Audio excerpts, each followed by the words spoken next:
Mm-mm. Kratom is it's like a plant-based. I think people are trying to call it an opiate. I don't know if it's technically an opiate, but it's legal. You can buy it, and it helps people, and it actually alleviates a lot of the symptoms of opiates. And it acts as a mild stimulant when you take a little bit of it. Like if you take 2 pills, it's like a cup of coffee. It's like, oh, I like this. This is nice.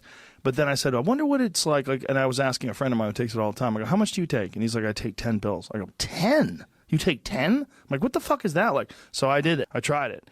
I think I took 8. I don't even think I took 10. And I was fucked up. I was like, oh, you guys are getting high. Yeah. Like, this is, you're high. I'm high right now. Like, this is not, like, you're not sober. Don't tell me you're sober and you're taking 8 pills of Kratom. Like, that stuff gets you high. And you can buy it legally. But it's a weird high. It's like everything functions. Like, your muscles and your arms and everything moves the way it's supposed to. It doesn't feel like you're uncoordinated or you're tripping or stumbling or anything like that. But your brain is like, this is not sober. It's just like screaming, this is not sober, but it's a different kind of this is not sober. Interesting. Yeah, you're like, I could have a conversation with you, and you might not even know that I was fucked up on this stuff. Right. And I could go lift weights. Like, I could go do something.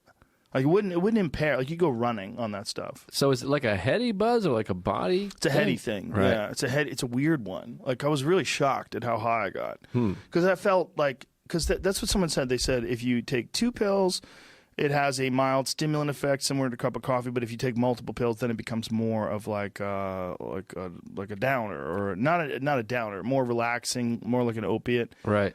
But I didn't realize how fucked up you actually get. Like, you get pretty fucked up. And then you get a tolerance for it. So a lot of these guys are taking like 10 pills and then going to the gym. And they're like, oh, I need it for my back. I'm like, you're getting blasted. But yeah, that's like that with booze and all drugs. It feels like you kind of chase that thing.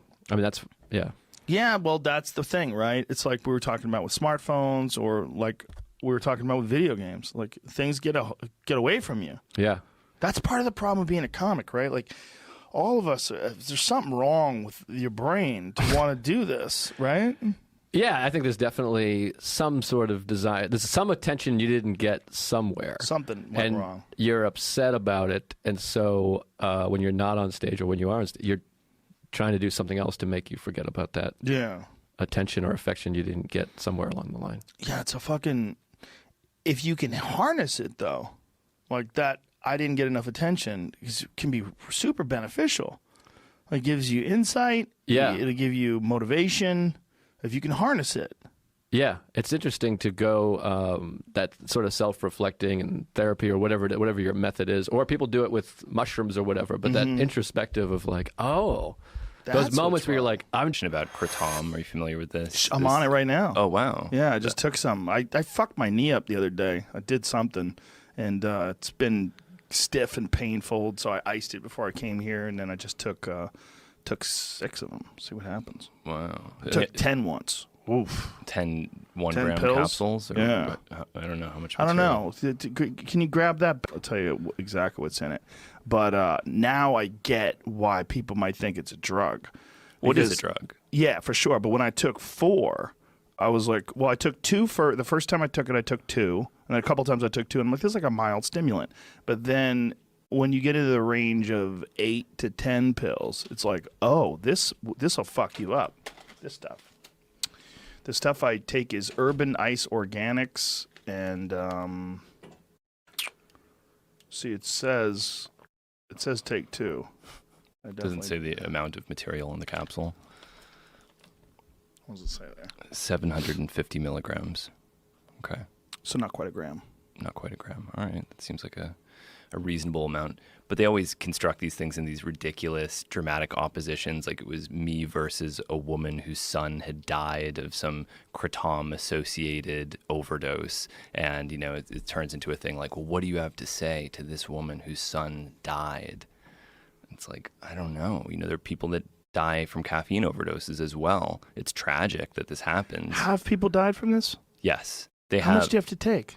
An enormous amount. I mean, I think a lot of people set up these unrealistic expectations with these drugs where if they like a drug, they want to say, it's impossible for it to kill anyone. It's impossible. There's no possible way. If you set that as your standard, you'll always fail because people will die doing absolutely everything. Running, having sex, defecating. Aspirin, absolutely. There's nothing in this world that can't find its way into a human death. So if people want to say, and even, cannabis, obviously, people say you can't overdose on cannabis, and essentially you can't. But if you look in the medical literature, there are a number of these cannabis-associated fatalities. You can debate them endlessly, but the point is once a drug enters a large enough population, there'll be a number of sensitive individuals, and someone will die. It doesn't mean that the drug is dangerous. It means that it's unrealistic to set a standard where if anything bad happens to anyone, we have to decide that the drug is dangerous and should be banned. Yeah, I agree. I mean, look, water kills people. There's a lot of these hazing things where the fraternity kids will be asked to drink a shit ton of water, and people have died from it. A woman died in San Jose a few years back from a contest to drink water to get her son like an Xbox or something like that.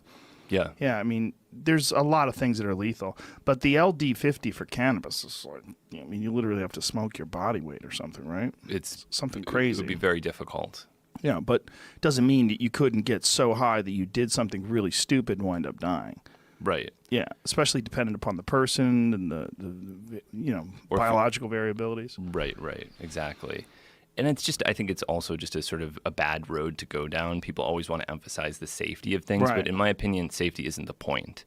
It doesn't ultimately matter to me whether or not something is safe. I think we should have the freedom to do dangerous things if we choose. We're allowed to ride motorcycles. We're allowed to shoot guns.